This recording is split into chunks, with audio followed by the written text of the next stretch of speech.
ito talaga, nung nakita ko to, pag nakita ko to, pag Bisaya ka, ah, parang lalabas talaga yung libog mo. Ay, yung libog kasi sa Tagalog, iba yun. So, pag binasa ko ito sa English, iba yung pagkasalita ko. Pero pag binasa ko ito sa Bisaya, malilibog-libog ka talaga. So, ito yung English.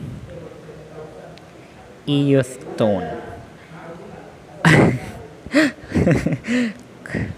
Pagbasa ko pa lang sa English, parang pisi na talaga, na parang malilibogan ka talaga. Ito yun. Iyuth tone. O10 boys. Meron palang stress dito na exclamation mark. So, O10 boys singing the big B song, riding a nice slow boat, playing the big two toys. Iyuth here, iyuth there, iyuth everywhere. Oh, how nice to be a youth. Iyuth forever. So, pag kinanta to sa Bisaya, parang iba talaga yung ibig sabihin niya. So, katulad nito.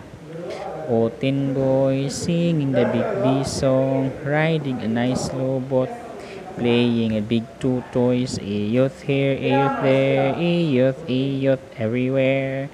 Oh, how nice to be a youth, a youth forever. So, iba talaga. Kayo na yung manghusga.